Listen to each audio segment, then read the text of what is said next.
তৃণমূল কংগ্রেসের নেতারা বারংবার দাবি করে যে আইএসএফ মুসলমানদের দল। আপনি একজন হিন্দু ধর্মের মানুষের কিছু বলবেন?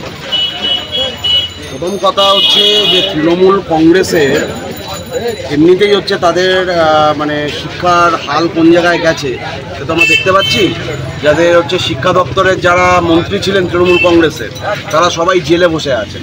তো সুতরাং তাদের যে শিক্ষার যে আর কি মান, সেই মানটা বোঝাই যায়। তাই এই দাবিগুলোও সেই রকম। আমাদের দলের নাম ইন্ডিয়ান সেকুলার ফ্রন্ট। সেকুলার মানে ধর্মনিরপেক্ষ। তো একটা ধর্মনিরপেক্ষ দল, সেই দল কি করে, যা দেশের সংবিধান অনুযায়ী তৈরি হয়েছে, দেশের সংবিধানটা হচ্ছে একটা ধর্মনিরপেক্ষ সংবিধান, তো খুব স্বাভাবিকভাবে এই দলটা কোনোভাবেই কোনো মুসলমানদের দল নয়। হ্যাঁ, একথা ঠিক যে আমরা হচ্ছি সংখ্যাগুরুদের দল। কেন আমরা সংখ্যাগুরুদের দল?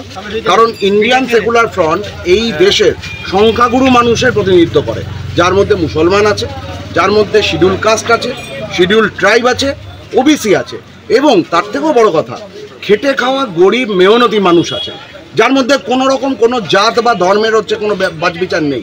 একজন জেনারেল কাস্টের মানুষ, তিনিও গরিব, তিনিও এই দেশের যে মূল্যবৃদ্ধি, সেই মূল্যবৃদ্ধির আঁচড়ে তিনিও ক্ষতবিক্ষত।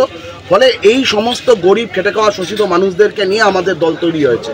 এই দলে আলাদা করে মুসলমান, আলাদা করে এসসি এসটি বা আপার কাস্ট হিন্দু এরকম কোনো ব্যাপার নেই। আমরা ধর্মনিরপেক্ষ দল, সেই কারণেই আমরা আইএসএফ ইন্ডিয়ান সেকুলার ফ্রন্ট। আর যদি বলা হয় যে মুসলমান প্রার্থী আমাদের কেন আছে, আমি একটা কথাই বলবো যে আমাদের দেশে পিছিয়ে পড়া মানুষদেরকে প্রত্যেকটা রাজনৈতিক দল হচ্ছে ব্যবহার করে এসছে ভোটের স্বার্থে, ভোটের সময় গুন্ডামি করার জন্য, বিভিন্ন সময় এলাকাতে অশান্তি তৈরি করার জন্য এই এসসি এসটি ওবিসি মুসলমানদেরকে ব্যবহার করে এসছে গত 70-75 বছর ধরে প্রত্যেকটা রাজনৈতিক দল। আজকে সেই সমাজ থেকে একজন উঠে এসছেন, নওশাদ সিদ্দিকী যার নাম, যিনি বলছেন যে না, আমরা শুধুমাত্র লোকেদের ভাড়া খাটবো না, আমরা নিজেদের অধিকারের কথা নিজেরা বলবো, এবং তার জন্যই আমরা এই রাজনৈতিক দল প্রতিষ্ঠা করেছি। এই কথা বলার জন্য আজকে প্রথাগত রাজনৈতিক দল যারা ভাড়াটে গুন্ডা হিসেবে এই সমাজের মানুষদেরকে ব্যবহার করতো, আজকে তারা চিন্তায় পড়ে গেছে। তাই তারা দাগিয়ে দিতে চাইছে আইএসএফকে মুসলমানদের দল করে। আমরা বলছি আমরা সংখ্যালঘু বা মুসলমানদের দল নই, আমরা সংখ্যাগুরুর দল। যে সংখ্যাগুরুর মধ্যে ভারতবর্ষের 85 থেকে 90% মানুষ পড়েন, তাদের দলের হচ্ছে আমরা, তাদের প্রতিনিধিত্ব আমরা করি। আস্তে আস্তে দেখছিলাম বিভিন্ন এলাকায় তৃণমূল কংগ্রেসের পোস্টারে 6 লাখ, সেখানে লেখা আছে লক্ষ্মীর ভাণ্ডার 1000 থেকে 1200। তাহলে এই বাংলার মুখ্যমন্ত্রী মমতা ব্যানার্জি টাকা বাড়িয়েই কি সাধারণ মানুষের ভোট কেনার চেষ্টা করছে? প্রথম কথা হচ্ছে এই টাকাটা কি আমাদের মাননীয় মুখ্যমন্ত্রীর নিজের সম্পদ? তা তো নয়। এই যে লক্ষ্মীর ভাণ্ডার বা যে ধরনের সরকারি অনুদান, সে রাজ্য সরকার হোক বা কেন্দ্রের সরকার হোক, তারা যে অনুদান দেয়, সেই অনুদান কোত্থেকে আসে? সেই অনুদান আসে আমার আপনার মতো সাধারণ খেটে খাওয়া মানুষ, এই দেশের প্রত্যেকটা জনগণ, তারা প্রত্যক্ষ এবং পরোক্ষ কর দেন। প্রত্যক্ষ কর ইনকাম ট্যাক্স, আর পরোক্ষ কর হচ্ছে জিএসটি। আপনি আলপিন কিনুন, আপনি কোল্ড ড্রিঙ্কস কিনুন, আপনি চাল কিনুন, ডাল কিনুন, যাই কিনুন, তাতেই জিএসটি হয়। এই জিএসটির যে টাকা, সেটা সরকারের খাতে যায়, এবং সরকারের খাতে যায় কেন? যাতে সরকার সেই সংগৃহীত টাকা দিয়ে দেশের মানুষ, রাজ্যের মানুষের উন্নয়ন করতে পারেন। তো এটা তো খুব স্বাভাবিক বিষয় যে একটা সরকার লক্ষ্মীর ভাণ্ডার হোক বা যে কোনো ধরনের সরকারি প্রকল্প তা দেবেন। কিন্তু আজকে যদি মাননীয় মুখ্যমন্ত্রী ভাবেন যে লক্ষ্মীর ভাণ্ডার দিয়ে উনি হচ্ছেন ভোটারদেরকে বা সাধারণ মানুষকে কিনে নিয়েছেন, তাহলে উনি অত্যন্তই ভুল করবেন। এই লক্ষ্মীর ভাণ্ডার দিয়ে মানুষের ভোট কেনা সম্ভব নয়। এটা মানুষের হকের টাকা। আবাস প্রকল্পের টাকা, এটাও হকের টাকা। যে কোনো সরকারি প্রকল্প, এগুলো হচ্ছে হকের টাকা। কি বলবেন? যাদবপুর লোকসভা কেন্দ্রে এবার হাড্ডাহাড্ডি লড়াই হতে চলেছে। বামেরা দাবি করছে যাদবপুর লোকসভা কেন্দ্রে সিপিএমের লাল দুর্গের টাকা, তো সেই ক্ষেত্রে যে তার সহজ হবে আইএসএফদের?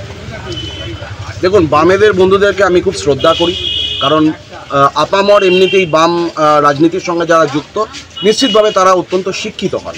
কিন্তু মুশকিল হচ্ছে যে এরা এত বেশি শিক্ষিত হয়ে গেছেন যে গ্রামের সাধারণ মানুষদের সঙ্গে এদের সংযোগটা বিচ্ছিন্ন হয়ে গেছে। তাই ওনারা যাদবপুর লোকসভা কেন্দ্র আর যাদবপুর বিধানসভা কেন্দ্রের মধ্যে গুলিয়ে ফেলেছেন। যাদবপুর লোকসভা কেন্দ্রের মধ্যে 7টা বিধানসভা আছে, যার একটা হলো যাদবপুর বিধানসভা, একটা হলো টালিগঞ্জ বিধানসভা, যেগুলো শহুরে অঞ্চল। কিন্তু বাকি যে 5টা বিধানসভা রয়েছে, ভাঙড়, বারুইপুর পূর্ব, বারুইপুর পশ্চিম, সোনারপুর উত্তর এবং সোনারপুর দক্ষিণ, এখানে একটা বিশাল গ্রামাঞ্চল রয়েছে। ওনারা ভাবছেন যাদবপুর লোকসভা মানে হচ্ছে শুধুমাত্র যাদবপুর ইউনিভার্সিটির আশপাশ আর টালিগঞ্জের ফিল্ম ইন্ডাস্ট্রির আশপাশ। এটা যাদবপুর নয়। যাদবপুর লোকসভা আজকে আমাদের যেখানে প্রচার হলো ধপধপি, এটা যাদবপুর লোকসভা। আরও দূরে চলে যান ক্যানিংয়ের পাশে বেলেগাছি, বৃন্দাকালী, হারদা, এগুলো যাদবপুর লোকসভা। সেই সমস্ত জায়গাতে সিপিআইএমের বন্ধুরা যারা আছেন তাদেরকে বলবো আপনাদের প্রার্থীকে আর একটু বেশি বেশি করে যেতে বলুন। ওখানকার মানুষ, এই যাদবপুর লোকসভার মধ্যে একটা অঞ্চল আছে জয়নগর 1 নম্বর ব্লকের মধ্যে পড়ে দলুয়া কাকি, যে দলুয়া কাকিতে সিপিআইএমের লোকেদের বাড়ি পুড়িয়ে দিয়েছিল কয়েক মাস আগে তৃণমূলের গুন্ডারা। তাদের পাশে গিয়ে এখনো অবধি হচ্ছে দাঁড়াতে পারলেন না সিপিআইএমের প্রার্থী, সিপিআইএমের মানুষেরা। আমরা বলবো আপনারা আর একটু জনসংযোগ বাড়ান গ্রামের সঙ্গে, শুধু শহরের ভোট দিয়ে যাদবপুর জেতা যাবে না। আর সেই কারণে বলছি, দিবাস্বপ্ন দেখছেন ওনারা।